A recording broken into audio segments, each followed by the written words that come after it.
안녕, 안녕하세요. 지니가로 카몰레메 블러프 바레 제비두 짜자메 Let's go.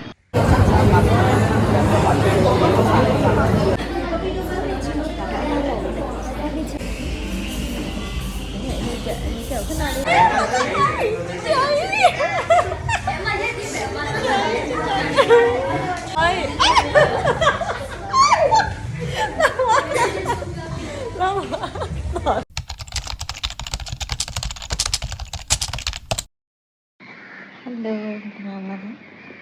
Good morning. Morning. Today the chicken dum. Bye. Mana chapter. Yani chap. Mana bye. ဒီနေ့က JB မှာစပင်သွားလုံးမှာဖြစ်ပါတယ်ဆိုတော့ခေါမိုးလဲမှာပေါ့နော်အခုစပင်ကကြုံစုပ်ခွာပြီးတော့ခေါင်းလျှော်ပြီးတော့စီမလိမ့်ဖာမလိမ့်ထားတာပေါ့နော်အဲ့ဒါအခုအဲ့မနက်စောစောမိဖို့8နာရီသွားဖို့ဆိုရင်ဒီကနေ6နာရီထွက်မှရတာဆိုတော့ထွက်ပါဦးမယ်ဘာလို့6နာရီထွက်တာလဲဆိုတော့အစောဆုံးရထား9နာရီနဲ့မှ45မှရှိတာဆိုတော့6နာရီထွက်မှအတော်ပါပဲအဲ့6နာရီထွက်ပြီးတော့ Crunchy အထိသွားမယ်ပေါ့နော် Crunchy ကနေပြီးတော့ bus စီးပြီးတော့ border line ဖြတ်ပါမယ်အခုတငယ်ချင်းတွေနဲ့ချိန်ထားတာဆိုတော့ Crunchy MRT မှာ9နာရီချိန်ထားပါတယ်အဲ့ဒါမှဟိုဘက်ကို10နာရီကျော်လောက်ရောက်မှာပေါ့နော် border ဖြတ်ရတာနဲ့ check point ဖြတ်ရတာနဲ့ဆိုတော့အဲ့ရနေပြီးတော့ဒီ check point ဖြတ်မဲ့ကားစီးရမှာဖြစ်ပါတယ်ဆိုတော့အဲ့ရလည်းတန်းစီရတယ်ပေါ့နော် queue လုပ်ရတယ်ပြီးတော့ရောက်ပါပြီတိတ်မချပါဘူးခဏလေးပါပဲမနက်ပိုင်းဆိုတော့အဆင်ပြေရပေါ့နော်စောစောသွားလေ तू က queue လုပ်ရတာနဲလေပဲဒီကျမသွားခဲ့တော့ကတော့ 1st of February မှာသွားခဲ့တာပေါ့နော်အခုနောက်ပိုင်း Middle East War ဖြစ်တဲ့နောက်ပိုင်းမှာတော့ check point မှာဒီစစ်ဆေးတာ immigration ကတော်တော်ကြာတယ်လို့ပြောတယ်ဆိုတော့ပို့ပြီးတော့အချိန်ယူတယ်ပေါ့နော်ဒီမနက်ပိုင်းစောစောမသွားဘူးဆိုရင်ဒီ check point မှာ queue လုပ်ရတာလေသူက3နာရီလောက်ထိတောင်ကြာတယ်ပြောတယ်အဲ့ဒါကြောင့်စောသွားပြီးစောပြန်တာအကောင်းဆုံးပါအဓိကကတော့ဆိုတော့နေမထွက်ခင်သွားတာပေါ့နော်နေထွက်လာပြီးအဲ့ရနေပြီးတော့ bus နဲ့ပဲ JB Central သွားရပေါ့နော်အမှ JB Central ရောက်ပါပြီအဲ့မှာလည်းတဖန်းလို့လှရပေါ့နော်ဘာမှတော့မဖမ်းတော့ပါဘူးဘာမှလည်းမထူးဆန်းပေါ့ JB ကအခုမှလာမှာဆိုတော့ဟိုစိုင်းဘုတ်တွေတခြားကြည့်ရတယ်လမ်းမှားပြီးဝင်ပြီးမှဆိုလို့ပေါ့နော်အဲ့မှာချင်းနေခေါင်းနဲ့ကျမပေါ့နော်အဲ့မှာကားစီးရပါတယ်အဲ့ကားစီးဖို့ကအဲ့မှာနံပါတ်တွေပဲရောက်လဲဆိုတော့အဲ့ဒါအခုကားစီးဖို့အကျွေးမရှိတော့လေကားဆရာအဲ့ဒါ free စီးခိုင်းလိုက်တယ်ကားလက်မှတ်ပေးပြီးတော့သူက4ချက်ခွဲပေးရမှာ3ယောက်ဆိုတော့အဲ့ဒါအကျွေးမရှိတော့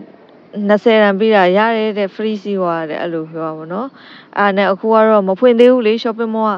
KSL mall သွားမှာမဖွင့်သေးဘူးဆိုတော့အဲ့နာကနေပြီးတော့ဆိုင်နေသွားမယ်ပေါ့နော်မနက်စာမစားသေးဘူးဆိုတော့ dim sum စားမယ်ဆိုတော့ dim sum ဆိုင်ကိုလမ်းလျှောက်နေပါတယ်အမှရှောက်အမှ 7-Eleven တွေရောပါရောဆိုင်တွေကတော့စုံတယ်ပေါ့နော်ဒါပေမဲ့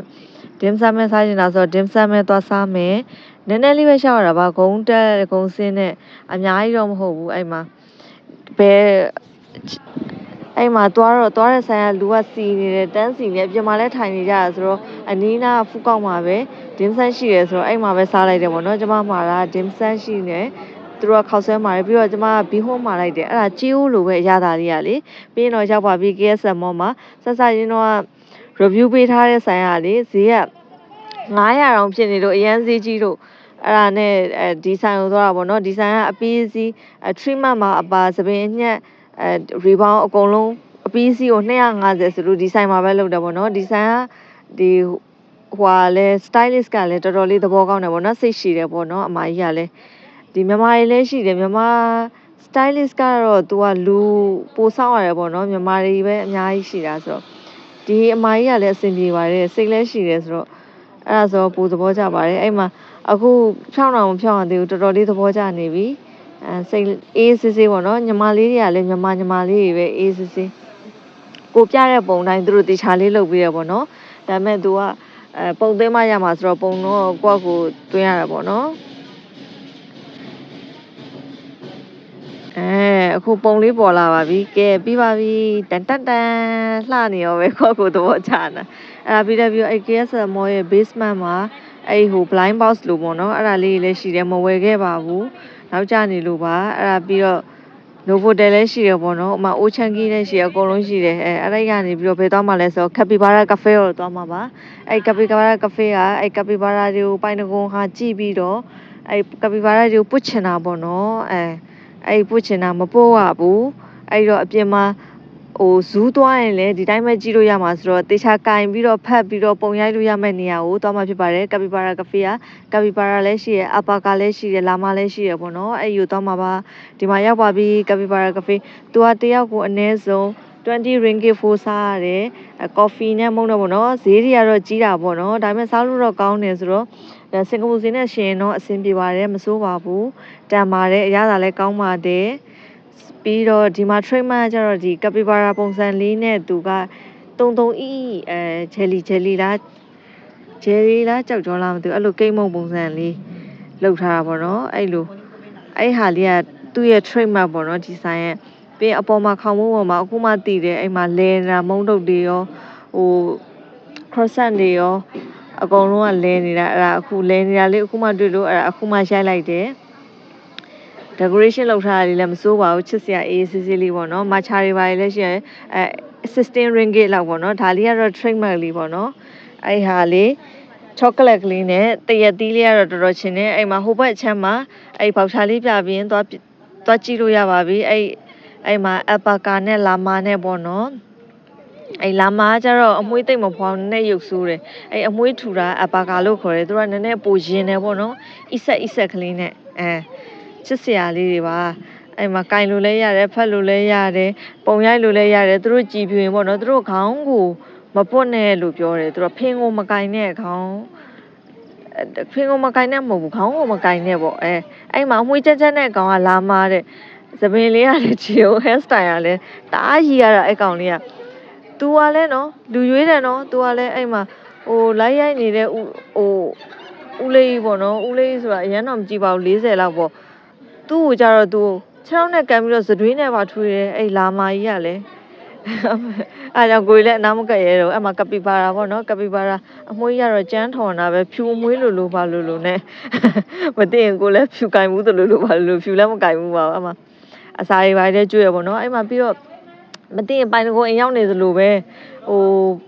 အကောင်လေးပါလဲတောက်တက်လာပါလားအဲ့လိုမပြောတတ်ဘူးလစ်ဇက်တွေပေါ့နော်အဲ့ဒါတွေရောအမွေတွေရောအဲ့မှာအကုန်ရှိရဖမောင်းချောင်းထဲမှာအကုန်ထည့်ထားပါတော့အဲ့မှာအပါကာလေးချစ်စရာအကောင်နဲ့အရင်အမွေးလေးကအီလေးနဲ့ချစ်စရာလေးတအားလိမ်မာတာချစ်မချစ်အမပုံတွေရိုက်နေကြအမေသူတို့ကလည်းကောင်မလေးချောလေးဆိုရင်တစ်မျိုးဦးလေးရေဆိုတစ်မျိုးအမေသတွေးနဲ့တွေပါထွေးချောင်းနဲ့ကန်တာတွေပါလောက်တာအကောင်လေးတွေကလည်းတအားရှိရတယ်မိုင်းလိုင်းနဲ့ကြတော့သူတို့ကချစ်တယ်ကြဲကြဲနဲ့ကြတော့သူတို့ကတဲ့တယ်ကြဲကိုကြတော့သူတို့မလောက်ကြပါဘူးချစ်ပါတယ်အဲ့မှာပေါ့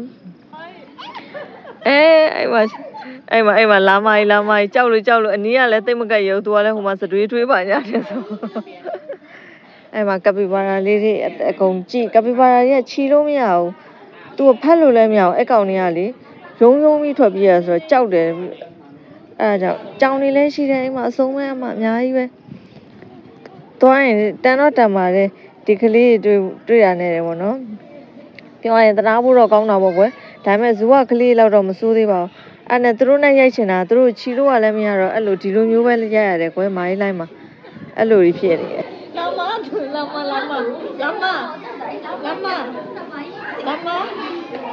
ာမ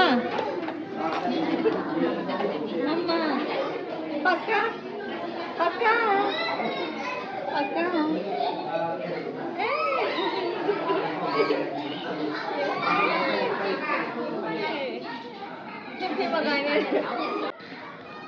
သူကဖင်ကိုင်းလို့မရဘူးလေဖင်ကိုင်းကန်တာတွေပါရှိတတ်တယ်တဲ့အဲ့မှာယုံနေရောအဲ့အကောင်လေးအများကြီးပဲပြီးတော့ဂျိုလေးနဲ့လေဘယ်လိုခေါ်လဲမသိပါဘူးကွယ်အဲ့လိုကောင်တွေလည်းရှိတယ်ပြီးတော့နာမည်လည်းမပြောတတ်ဘူးကွယ်ဇူးမေဂျာလည်းမဟုတ်တော့မသိဘူးပေါ့နော်အများကြီးပဲအကောင်တွေကဒီကလေးမြင်ရတာနဲ့တန်းနေပြီအဲ့မှာဂျိုကြီးနဲ့လေအဲ့ဒါဘာကောင်ကြီးလဲမသိဘူးချစ်စရာတော့ကောင်းတယ်ကွယ်အေရီဆိုင်ကအကောင်ကြီးနဲ့တူသလားလို့လေနော်အဲ့ဒီထဲမှာစိတ်တွေလည်းရှိတယ်အမှရိုက်လို့ရတယ်မင်းသားကြီးအဲ့မှာကြောင်လေးလည်းရှိတယ်ကွယ်ကြောင်လေးလည်းတနာတာကြောင်လေးကလည်းဒီမှာကြည့်အောင်ကြောက်နေတယ်တကောင်နဲ့သူ့ကိုထားကြရလေကောင်တွေကကျတော့ အိမ်ဝေးတလိမ့်ဆန်အနေနဲ့တိတ်မထားတဲ့ကောင်တွေဆိုအမှကတ်တွန်းကားတဲ့ကောင်တွေလေရန်ဖြစ်နေကြတာအဲ့ရှင့်လို့ဘာလို့အဲ့နှစ်ကောင်ရန်ဖြစ်နေကြတာအဲ့မှာစူးစမ်းနေတော့လာမှာသူကမှန်ကြည့်နေတာအဲ့မှာကြည့်အောင်မှန်ကြည့်နေတာအမေတအားလဲလှကျင်နေသူကေကိုအတိလောက်ထားနေတော်တော်လေးစိတ်ဝင်စားဖို့ကောင်းတယ်ဖူးဖူးကင်းနေကြည့်အောင်အဲ့မှာကပီဘာရာတွေလည်းအဝကင်ပေါ့နော်ပုံရိုက်အဝကိုင်းဒီကောင်လေးတွေကရန်တော့မလုပ်ဘူးသူတို့ကကြောက်တတ်တယ်အဲ့မှာအစာတွေကျွေးနေကြတာကွယ်ပိုးကောင်လေးဟိုကတ်တုန်းကားတွေကကောင်လေးလေအဲ့ကောင်လေးဘယ်လိုခေါ်လဲမသိအမှတကောင်နဲ့တကောင် fight နေကြတာအစာတွေလူပြီးတော့ကွယ်အဲ့မှာပိုးကောင်လေးတွေကျွေးတာပဲပြီးရင်နောက်ဟိုကလေးပူးလေးတွေလားမသိဘူးအဲ့ဒါလည်းကတ်တုန်းကားတွေကလူလေးလေနေကြစီစားတဲ့ကောင်လေးတွေလေဘယ်လိုခေါ်လဲမပြောတတ်ဘူးတအားချစ်ဖို့ကောင်းတာအဲ့ဒီမှာအဲ့မှာအဘကာကြီးစားပြနာအိုက်တင်ရတော့နော်ဆရာကြီးအဲ့နောက်ကဦးလေးလေသူခံလိုက်တာဗလားမကြီးကလေးလည်းအများကြီးပဲလာကြတယ်အဲ့မှာဟိုပုံကတော့လူရိုက်ကြတာပေါ့ကွယ်အမှလာမကြီးစားတောင်းတာလာမကြီးကဲဒါကတော့မင်းသားကြီးများရဲ့စတော်ပွဲပေါ့နော်စတော်ပွဲတီခမ်းအဲ့မှာခေါ်လိုက်တာနဲ့ရောက်လာပြီအဲ့မှာအဲ့လာမကြီးကလေအကောင်သားပိန်းတာ तू ကတအားအစားတောက်ကျန်းတယ်အဲ့လာမတွေကကျတော့ तू ကအကျန်းအနေနဲ့သုံးတာပေါ့နော်ပစ္စည်းတွေတဲတာတို့ဘာတို့ပို့တာတို့ခီးသွားတာတို့အဲ့လိုမျိုးတွေမှာလာမတွေကိုသုံးတာများတယ်ပေါ့အကျန်းသုံးတာပေါ့ကူလီသဘောမျိုးပေါ့ကွယ်ဟိုအပါကားတော့ तू ကအမွှေးကိုလူတွေကရိတ်တယ်အမွှေးကဣတဲ့ထူတယ်ဆိုအမွှေးကိုရိတ်ပြီးတော့အဝတ်စားတွေဘာတွေလုပ်ကြတယ်ပြီးတော့အလှအနေနဲ့နေသူ့မွေးကြရပေါ့နော်အနုအနေနဲ့ပဲသုံးတာပေါ့ဒီလာမတွေကတော့အကျန်းအနေနဲ့သုံးတာဆိုတော့အမဖိုးဖွေးကင်းတဲ့ကောင်တအားစားတောင်းညံတာသူအဲ့မှာသူ့တခင်တော့မဟုတ်ဘူးပေါ့ဘယ်လိုပြောအေးပေါ့သူ့တခင်ရဲ့တပည့်လို့ပြောမလားနော်သူတို့ဆိုင်ရဝန်ထမ်းအဲ့မှာပြောပြနေတာသူအဖာစားတော့အစာတွေရမ်းတောင်းနေလို့အမကိုရီကိုမေးတဲ့မမတို့ကိုမေးဆိုအမသူတို့ကျွေးတာလေဘန်းကြီးတဲ့ထက်ကြီးတာမြက်တွေပေါ့နော်ဒီမြက်တွေရတဲ့ဒါမဲ့တဲ့ရိုးရိုးမြက်မဟုတ်ဘူးတဲ့သူတို့တေးထားစိုက်ထားပြီးတော့ရောင်းတဲ့ဟာပေါ့နော်အဲ့ဒါဈေးကကြီးတယ်တဲ့သူတို့ကပြောတာတို့ရရှိရလိုမျိုးဟိုလမ်းမေးမှတွေ့သမျှမြက်ကိုရိတ်ပြီးတော့ကျွေးတဲ့ဟာမျိုးမဟုတ်ဘူးတဲ့အဲ့မှာသူတို့ကြိုက်တယ်တော့ကျုပ်ကျုပ်နဲ့အမထားလိုက်တာနဲ့စားကြတယ်အဲ့မှာတကယ်အဲ့မှာသူတို့စားတာကြည့်ပြီးတော့ကိုရောင်ဖိုက်စားသလိုလိုပါလို့စားတာပါအမလာမကတော့လုံးဝမင်းသားကြီးနော်အကုန်လုံးရဲ့အကြည့်ကသူ့ရှိပဲရောက်နေတခုဆိုအမူအရာပြတ်တာနဲ့သူကစိတ်မထိန်ဘူးလှုပ်ရှင်လို့ထလောက်တာဆိုသူ့ပဲကြည့်နေရတယ်အကုန်လုံးကစတိုင်ရလဲနော်ခေသူမဟုတ် hair style နဲ့တယ်အကုန်လုံးကတေးတက်နေတာအကုန်လုံးမဲအဲ့မှာတော်တော်ကြိုက်ကြတယ်သူတို့တွေအဲ့ဒါတွေကိုလေပြီးတော့ဒီမှာဘယ်လိုခေါ်လဲတော့မသိဘူးကွယ်အဲ့မှာအိတ်နေတဲ့ကလေးလေးမမောင်းကြောင်ထဲမှာနိုးလာလို့အဲ့မှာရိုက်တာတော်တော်ချစ်ဖို့ကောင်းတယ်နှာခေါင်းလေးကလည်းရေးရေးနဲ့အမိဖွားလေးအမွှေးအီလေးနဲ့ကွယ်အဲ့မှာဒီကောင်လေးကလူစားတဲ့ကောင်လေးအင်းကြီးကိုလာဆွဲတာအမလေးအစာတွေတောင်းတာဟိုကလေးလေးကအဲ့ပုံးထဲမှာဝေးအိမ်နေတာတအားချစ်ဖို့ကောင်းတာပဲအဲ့မှာလေးဆက်တွေကွယ်ဒီကဖွတ်တယ်လို့ပဲပြောရရင်တော့ပိုင်တကူအိမ်ရောက်နေတဲ့အတိုင်းပဲအမဒါကယုံအဲ့မှာအဲ့ကောင်ကြီးကသူတို့ပြင်ုံထုတ်လာပြီးတော့လေကိုလက်ပေါ်ကိုတင်ပေးတာပခုံးပေါ်တွေတင်ပေးတယ်ဓာတ်ပုံရိုက်လို့ရတယ်ဆိုတော့ရိုက်လာခဲ့သေးလေရဲ့အမလိတ်ကြီးရတယ်အစမ်းကြီးတွေသူ့လိတ်ကြီးကအဆူးကြီးတွေနဲ့လေရှားပါးပါးကြီးတွေပါကွယ်အပေါ်မှာကန့်တယ်